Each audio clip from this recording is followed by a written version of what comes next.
Prazer, eu sou o Luca Leal, você está no meu canal e vamos discutir sobre o icônico Nosferatu.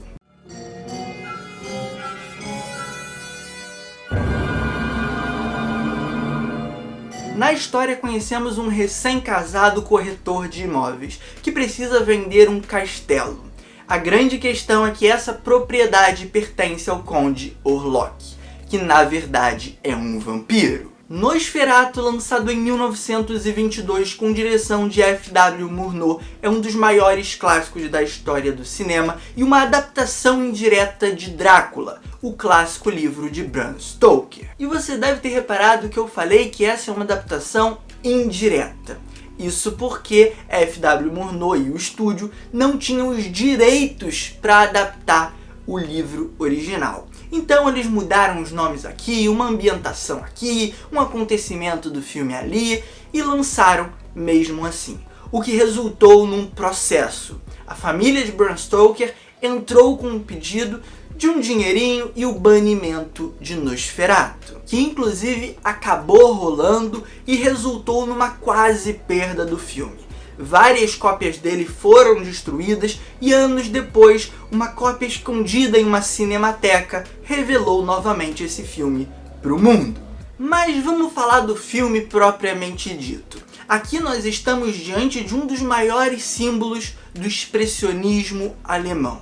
Movimento de vanguarda, obviamente, da Alemanha, que tentava, de certa forma, expressar os sentimentos da população no período na tela, através dos cenários, da fotografia, das interpretações e das próprias histórias, que carregavam um teor mais pessimista.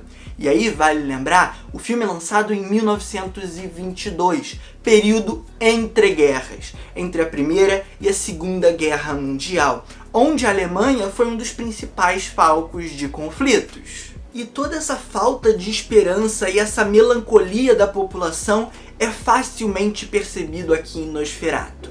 Assim como outros filmes do movimento, como o Gabinete do Dr. Caligari, a gente vê o uso desse preto e branco de forma muito marcante, em especial ressaltando o contraste. E as próprias formas do cenário são distorcidas, pontiagudas, trazendo um desconforto, complementadas inclusive pelo trabalho das sombras.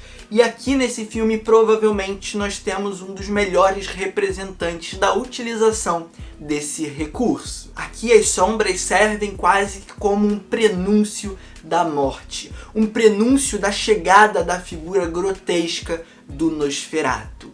Ela vai passeando pela noite e nos inquietando. E assim, talvez até tenha uma carga de exagero no que eu vou dizer, mas eu realmente considero o expressionismo alemão um dos movimentos que melhor conseguem conciliar a fotografia e o design de produção, a direção de arte. Tudo isso está trabalhando muito bem para a construção dessa ambientação e dessa estética proposta pelo diretor. E aí também é muito importante pontuar que no caso específico de Nosferatu, a gente tem um filme mudo que acaba economizando as suas cartelas. É um filme com poucos diálogos, digamos assim. Ele entrega muito pouco no texto.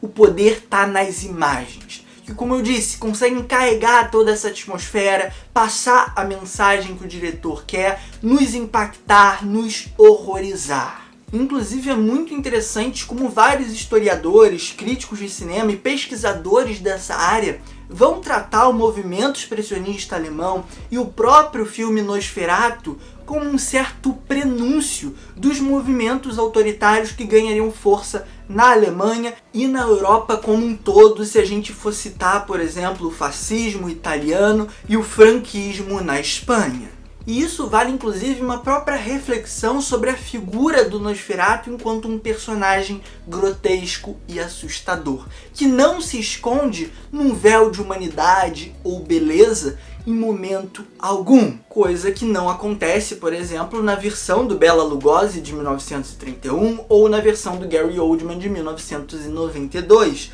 onde eles têm uma skin humana, digamos assim, e se escondem, se aproveitam dela para conseguir conquistar suas vítimas. E o Nosferatu, como eu disse, não tem isso, ele não precisa esconder o seu lado monstruoso. Estamos falando de um momento histórico onde essas monstruosidades estavam ganhando protagonismo social e político, sendo aceitas pelas pessoas. Então, da mesma forma que Hitler, por exemplo, não precisou se esconder atrás de um discurso bonitinho, já falou as atrocidades, já se mostrou um monstro de cara, o Nosferatu também. Ele não precisa te seduzir com uma skin bela, ele só é monstruoso e as pessoas aceitam isso.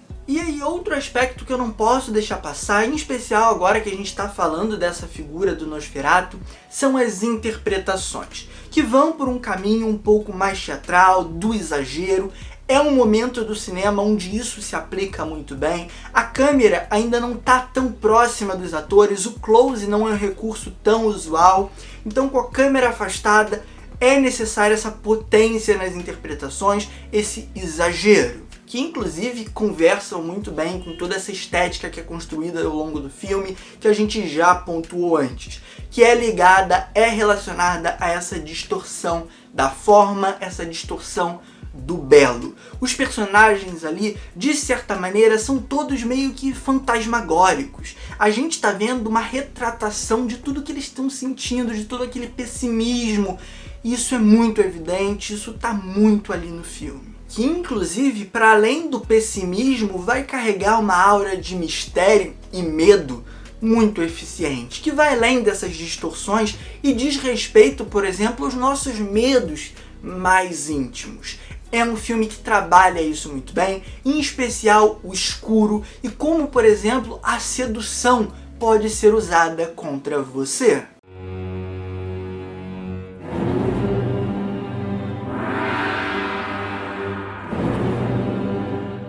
Nosferatu é um filme icônico, que para além de ter marcado o expressionismo alemão e o cinema de horror, marcou o cinema como um todo. Ditou certas tendências e influenciou diretamente todo o cinema de vampiros que veio depois dele.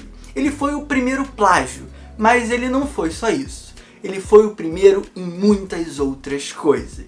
Mas e aí, qual a sua opinião sobre esse polêmico e aclamado filme Nosferatu? Me conta aqui nos comentários, vamos debater, vamos conversar. Aproveita, deixa aquele like maroto que fortalece muito aqui o canal, seu compartilhamento e sua inscrição. Clica aqui para se inscrever e aproveita e ativa o sininho para receber notificações sempre que eu postar um conteúdo novo. Um forte abraço, galera. Valeu, falou e fui!